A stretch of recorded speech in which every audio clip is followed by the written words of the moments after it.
पृथ्वी के भूगर्भ में जीवों की बहुत बड़ी दुनिया बसती है, जहाँ कई तरह के अनेकों जीव जंतु रहते हैं। उन्हीं में से एक प्रजाति सांपों की भी है, जो धरती के अंदर अपना साम्राज्य बसा चुकी है।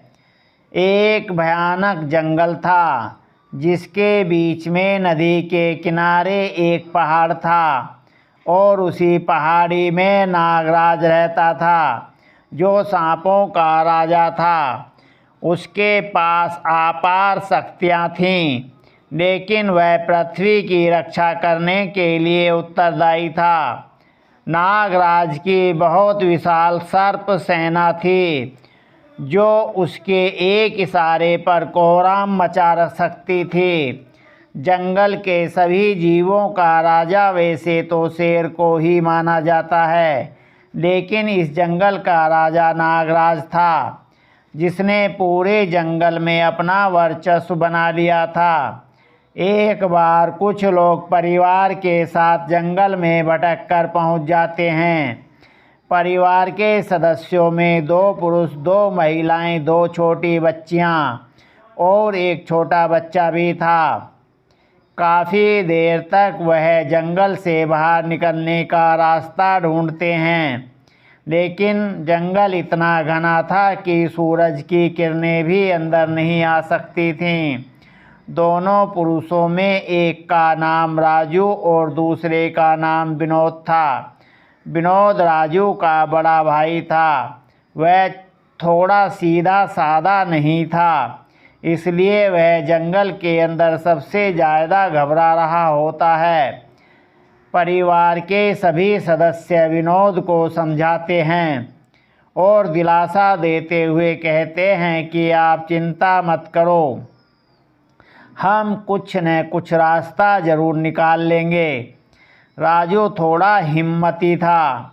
वह सभी को लेकर आगे बढ़ने लगता है। बच्चे छोटे होते हैं, इसलिए उन्हें गोद में लेकर आगे बढ़ते हैं। सबसे छोटा बच्चा सिर्फ 5 वर्ष का होता है। उसे जंगल में मज़ा आ रहा होता है। वह ऊंचे ऊंचे पेड़ पौधों को देखकर बहुत खुश होता है। काफ़ी दूर चलने के बाद राजू को एक विशाल पहाड़ नज़र आता है। वह अपने परिवार से कहता है, जल्दी चलो, हमें उस पहाड़ के ऊपर चलना होगा, तभी हमें सही दिशा का पता चलेगा। सभी चलते चलते थक चुके होते हैं। पहाड़ के किनारे एक नदी बह रही होती है, जिसे देखते ही सभी पानी पीने के लिए दौड़ लगा देते हैं। नदी के पास पहुंचते ही सभी पानी पीने लगते हैं।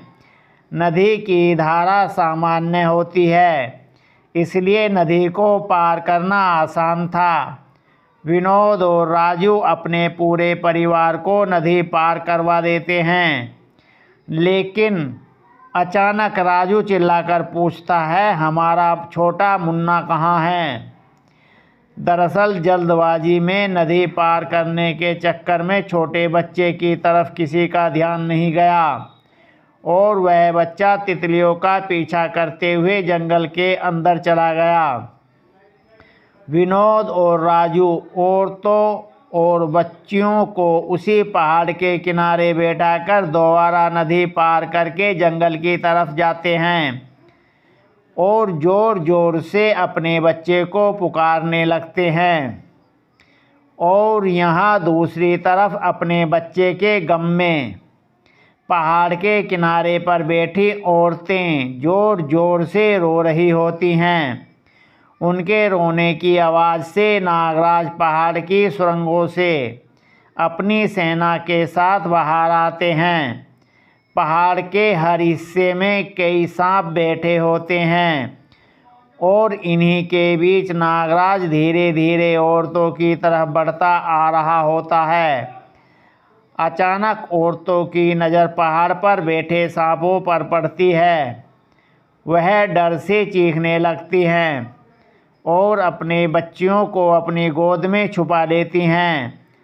तभी नागराज उनके सामने आकर विशाल फन फैलाकर खड़े हो जाते हैं और सभी से कहते हैं कि तुम लोगों को यहाँ से बाहर जाने के लिए अब मेरी नाग सेना रास्ता दिखाएगी।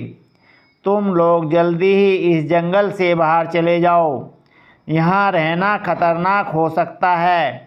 राजू और विनोद भी बोलता हुआ सांप देखकर दंग रह जाते हैं, लेकिन उन्होंने अपने बच्चे को पा लिया था, इससे बड़ा चमत्कार कुछ नहीं हो सकता था। इसलिए वह नागराज को देवरूप मान लेते हैं और अपने परिवार के साथ जंगल से सांपों के पीछे पीछे चल देते हैं। कुछ ही दूर उन्हें एक सुरंग दिखाई देती है। सांप वहीं जाकर रुक जाते हैं और उन्हें जाने का इशारा करते हैं। एक एक करके राजू और अपने पूरे परिवार को सुरंग के द्वार से जंगल से बाहर निकाल देता है। नागराज इस परिवार के लिए किसी फरिश्ते से कम नहीं थे, जिन्होंने इन्हें इनका खोया हुआ अनमोल उपहार दे दिया। और इसी में चमत्कार के साथ यह डरावनी कहानी समाप्त हो जाती है। कहानी आपको कैसी लगी कृपया कमेंट में बताएं।